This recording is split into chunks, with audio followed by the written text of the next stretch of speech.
Joshua chapter 6. Meanwhile, the people of Jericho had been locking the gates in their town wall because they were afraid of the Israelites. No one could go out or come in.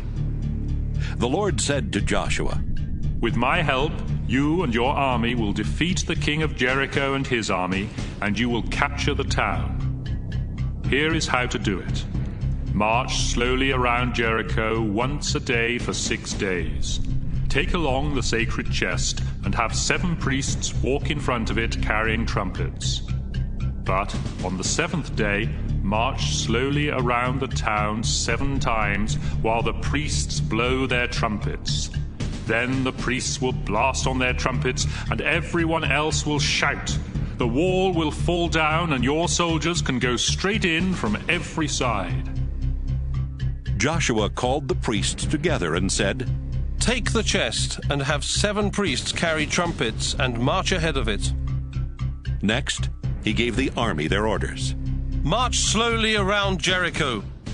A few of you will go ahead of the chest to guard it, but most of you will follow it. Don't shout the battle cry, or yell, or even talk until the day I tell you to. Then let out a shout." As soon as Joshua finished giving the orders, the army started marching. One group of soldiers led the way, with 7 priests marching behind them and blowing trumpets.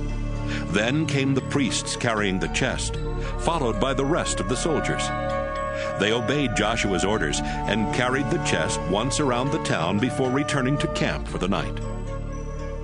Early the next morning, Joshua and everyone else started marching around Jericho in the same order as the day before.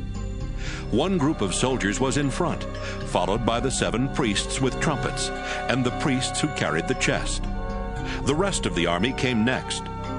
The 7 priests blew their trumpets while everyone marched slowly around Jericho and back to camp. They did this once a day for 6 days. On the 7th day, the army got up at daybreak. They marched slowly around Jericho the same as they had done for the past 6 days, except on this day, they went around 7 times. Then the priests blew the trumpets, and Joshua yelled, "Get ready to shout! The Lord will let you capture this town, but you must destroy it and everything in it, to show that it now belongs to the Lord. The woman Rahab helped the spies we sent, so protect her and the others who are inside her house. But kill everyone else in the town. The silver and gold and everything made of bronze and iron belong to the Lord and must be put in his treasury. Be careful to follow these instructions, because if you see something you want and take it, the Lord will destroy Israel, and it will be all your fault." The priests blew their trumpets again, and the soldiers shouted as loud as they could. The walls of Jericho fell flat. Then the soldiers rushed up the hill, went straight into the town, and captured it. They killed everyone, men and women, young and old, everyone except Rahab and the others in her house. They even killed every cow, sheep, and donkey. Joshua said to the 2 men who had been spies, "Rahab kept you safe when I sent you to Jericho. We promised to protect her and her family, and we will keep that promise. Now go into her house and bring them out."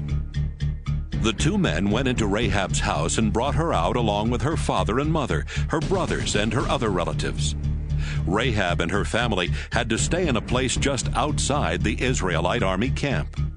But later, they were allowed to live among the Israelites, and her descendants still do. The Israelites took the silver and gold and the things made of bronze and iron and put them with the rest of the treasure that was kept at the Lord's house. Finally, they set fire to Jericho and everything in it. After Jericho was destroyed, Joshua warned the people, "Someday a man will rebuild Jericho, but the Lord will put a curse on him, and the man's oldest son will die when he starts to build the town wall. And by the time he finishes the wall and puts gates in it, all his children will be dead." The Lord helped Joshua in everything he did, and Joshua was famous everywhere in Canaan.